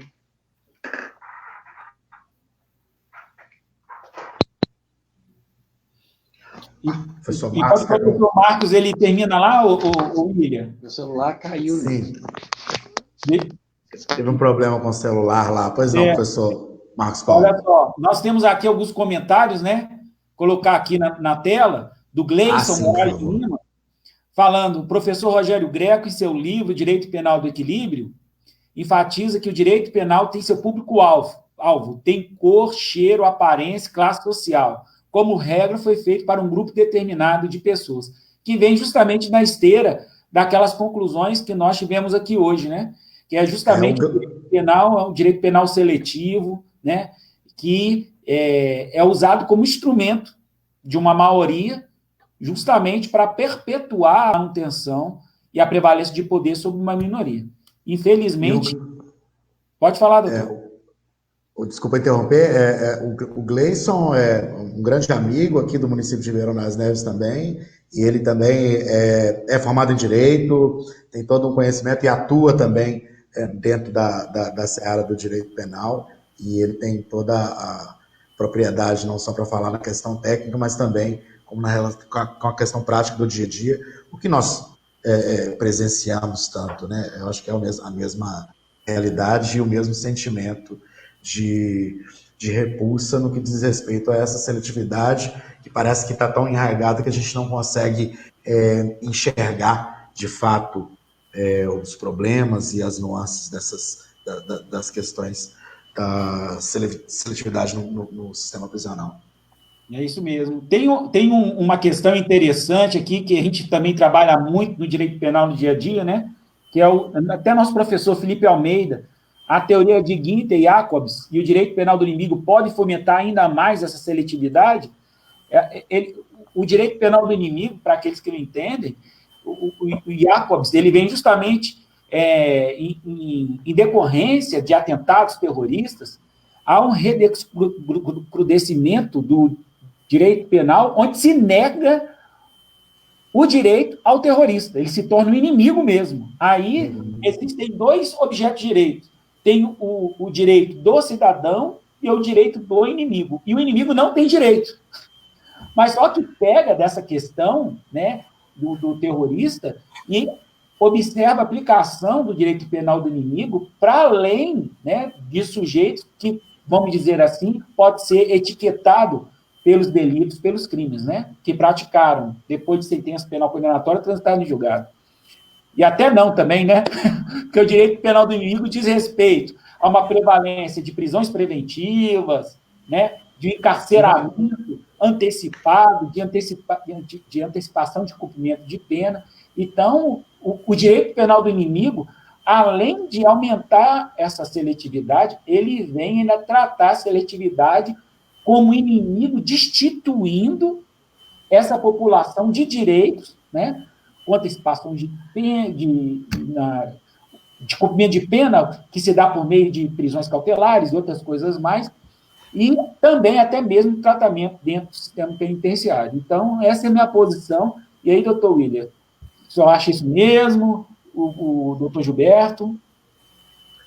Eu vejo da mesma forma, e veja que Jacobs, quando fala da questão do direito penal do inimigo, nós digo, como sociedade, principalmente no Brasil, nós vimos agora, no pacote anticrime, e segundo o que diz lá, uma legislação que aperfeiçoa o Código Penal e o Código de Processo Penal, mas nós vimos claramente a seleção de alguns inimigos que são, de fato, que para a legislação penal devem ser reprimidos ali de uma forma mais severa, mais dura. Digamos, por exemplo, os crimes hediondos, o tráfico de drogas, ou mesmo o reincidente, né? A gente vê isso, a própria legislação e a sociedade capturando um inimigo, e hoje também a discussão que gira em torno da política que é feita, da política de Estado que é feita, é justamente no sentido de eleger, sim, um inimigo. Existem aquela história do... Não falando, a gente não está entrando em seara política, mas de fato é o cidadão de mal e o cidadão de bem, né? Então, quer dizer, existe esse discurso, o que é muito maléfico e que entrunca a nossa percepção sobre a realidade da aplicação do direito penal e do cumprimento da pena, e quem essas pessoas de fato está atingindo, quais os nossos irmãos e irmãs que estão aí sendo mais prejudicados pelo sistema penal. De fato, todos estão prejudicados de uma maneira macro, mas aonde o direito penal de fato incide, e muitas vezes por conta dessa eleição do inimigo, né? Justamente. Professor Gilberto. Não, eu ratifico o comentário de Vossas Excelências, e se eu me atrever em falar alguma coisa, eu vou atrapalhar esse pensamento, os dois pensamentos e as duas exposições. Estou de acordo perfeitamente. E tem aqui, doutor Gilberto, uma pergunta aqui da Dina Fernanda Costa, ela está acompanhando aqui. Ela disse, acabou de falar aqui, doutor William, olha, a Dina falou, olha, parabéns, doutor William. Dina é uma grande amiga.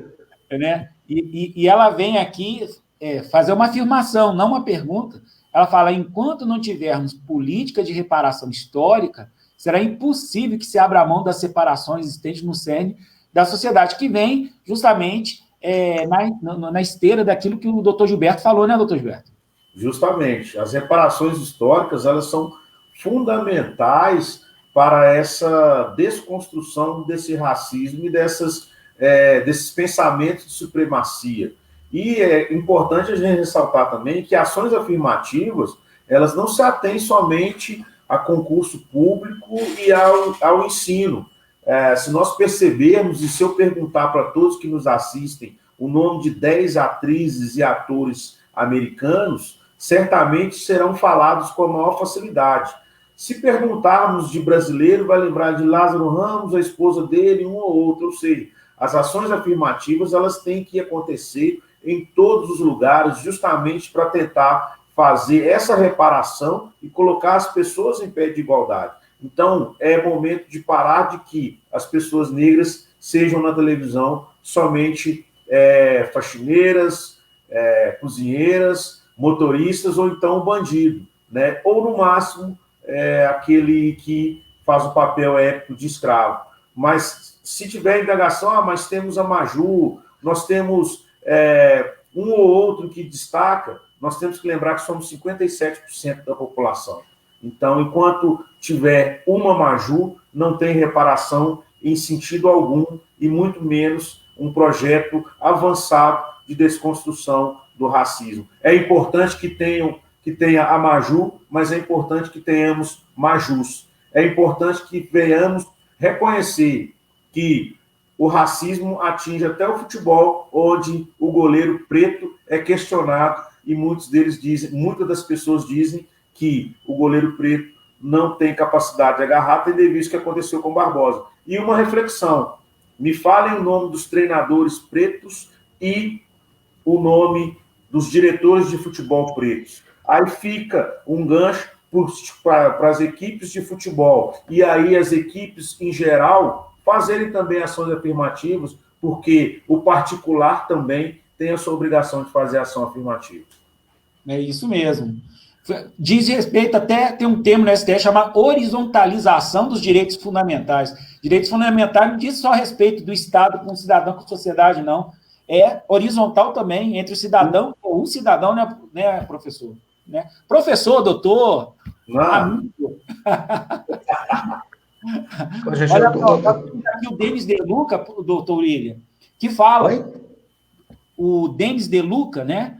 Ele conta aqui a história dele, falou que ele foi um indivíduo privado de liberdade, que ele faz parte de um percentual pequeno que teve oportunidade e voltou, né, para a sociedade, alcançando êxito aí, trabalha com carteira assinada, hoje é youtuber. Então, meu abraço aí para o Denis De Luca.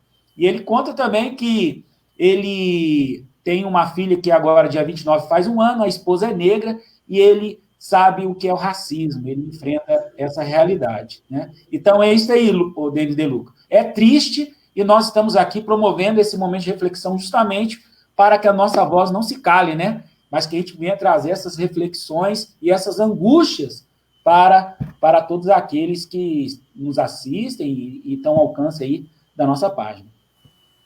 O meu abraço e os meus respeitos aí também para o Denis. A gente sabe que num ambiente de negação de direitos e num ambiente tão degradante como é o sistema prisional, sair e ter prosperidade, como é o caso dele, é de fato uma vitória muito grande. Meus parabéns e meus respeitos.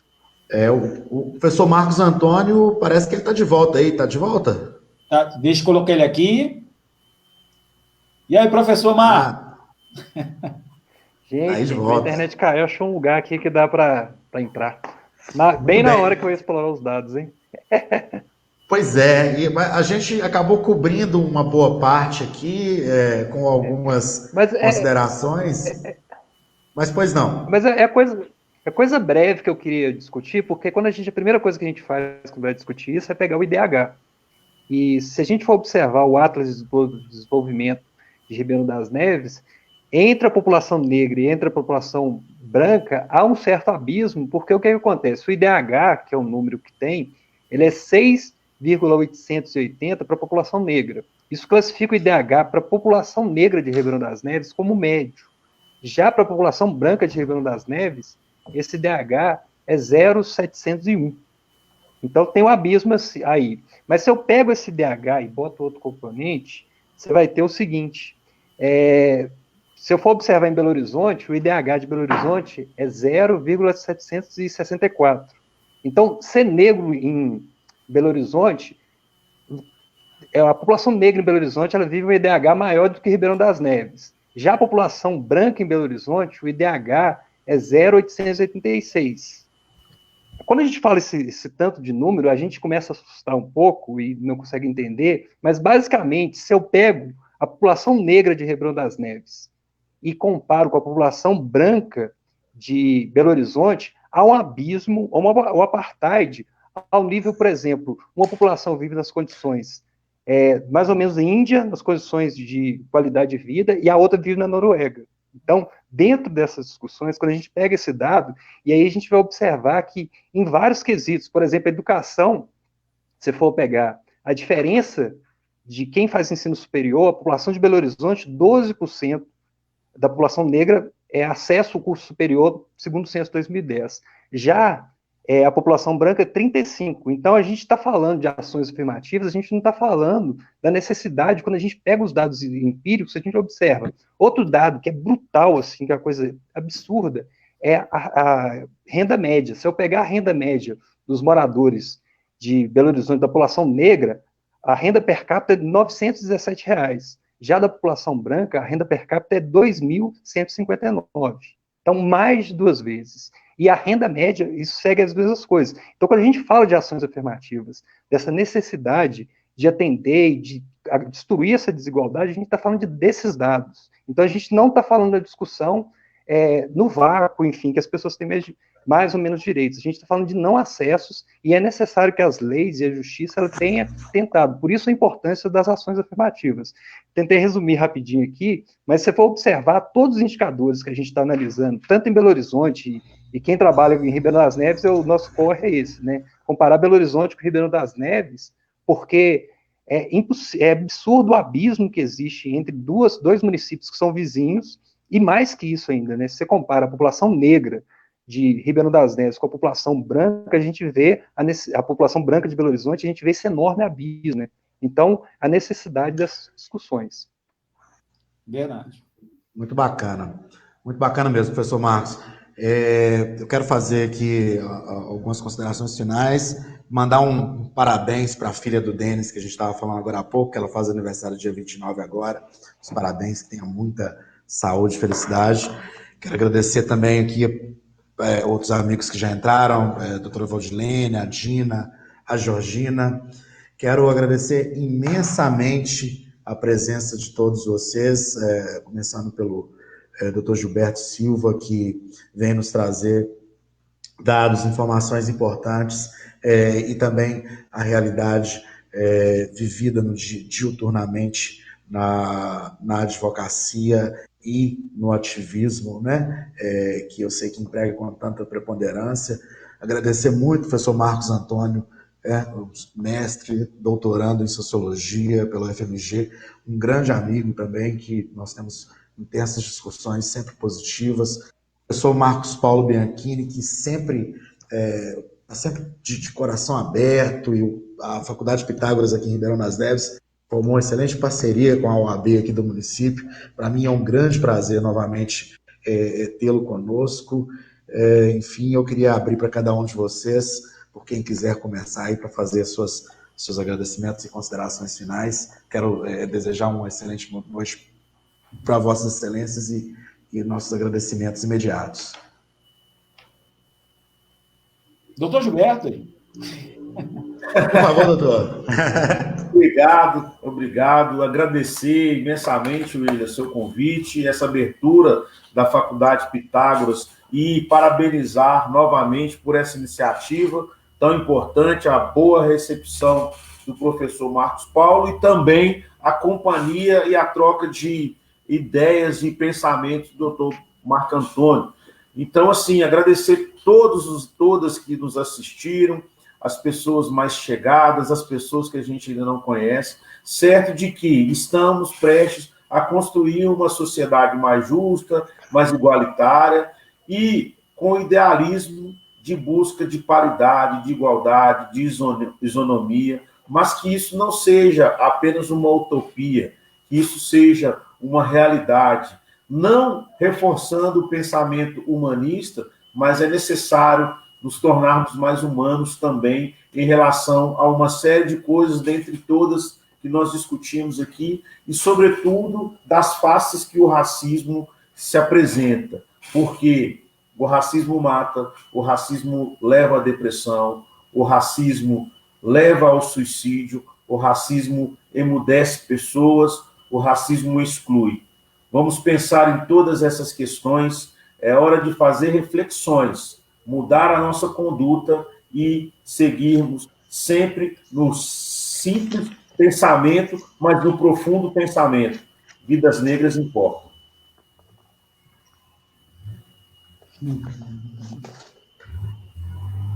Professor Marco. Professor Marco Antônio. Bom, o primeiro é agradecer essa discussão, que a gente fez uma introdução sobre essa questão. Esse aí, o tema é enorme e é extremamente importante se discutir essas questões no Brasil, né? Como ontem a gente teve uma aula, né, no Roda Viva com o professor Silvio Almeida sobre o tema, né? Quem não assistiu, acho que tem na internet para discutir sobre isso, e é um tema cada vez mais relevante, né? E, inclusive, para a nossa realidade. O professor Gilberto já está com um livro aí sobre racismo estrutural, né? E como isso é interessante, e aí voltar essa dimensão, né? Porque o racismo estrutural, ele leva milhares de pessoas negras a não ter chance de estar numa vida extremamente vulnerável. Infelizmente, a gente tem esse reflexo desses números do sistema carcerário, que é muito preocupante, e reflete todo o processo histórico que o doutor Gilberto ele construiu, e infelizmente não acabou a questão da escravidão no Brasil. A gente só mudou de nome, só mudou de face. A gente sabe que são as mãos de obras baratas, e infelizmente a gente tem essa discussão ainda, né? Basta ver a questão das empregadas domésticas, né, que só recentemente, com assim, todo o protesto da Casa Grande, né, de ter direitos trabalhistas, né, coisa absurda que a gente discute ainda no Brasil, e esse tema merece várias discussões, ele merece sempre estar em relevância. Que bom que a gente pôde ter esse momento. Obrigado pelo espaço, Faculdade de Pitágoras e OAB de Ribeirão das Neves. É isso daí. Doutor William, doutor Gilberto, Marcos Antônio Silva, agradeço aí essa parceria da UAB com a Faculdade de Pitágoras, mas eu gostaria aqui, porque nós discutimos bastante, e eu acredito que a solução que nós temos à nossa disposição, nós como cidadãos, como povo brasileiro, para poder trazer uma reparação que traga efetividade diante do tema racismo, é a educação. A educação, ela é remédio para trazer justamente essa mudança que nós buscamos, né? Então, a educação, o acesso, então, a gente já tem identificado qual é a população que precisa de políticas afirmativas, e nós temos que empreender isso.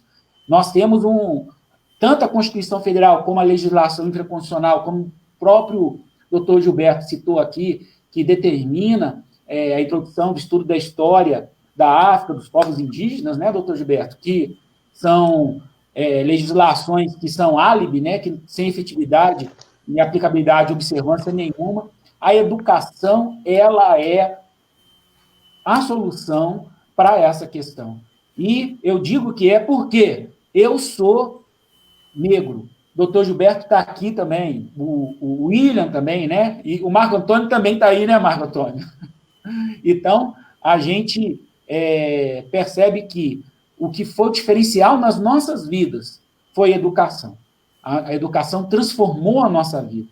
E o acesso à educação, tanto é que nós, na Faculdade de Pitágoras, estamos em Ribeirão das Neves, outras instituições não abriram unidades em Ribeirão das Neves, nós abrimos justamente porque nós acreditamos que a situação ela pode mudar a estrutura social de uma cidade. Então, como solução aí para a gente trazer aí até encerrar a minha fala é a educação. A educação transforma minha vida, transformou as nossas vidas que estamos aqui e tem poder para transformar aí a situação do nosso país, né? Eu acho interessante, Barack Obama ocupou o ápice, né, do que diz respeito de estrutura política do mundo e é fruto de ações afirmativas. Que coisa interessante. Então, a educação tem poder para transformar mesmo.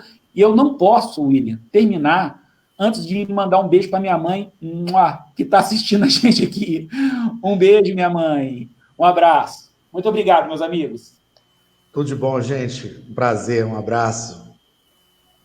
Um abração. Valeu.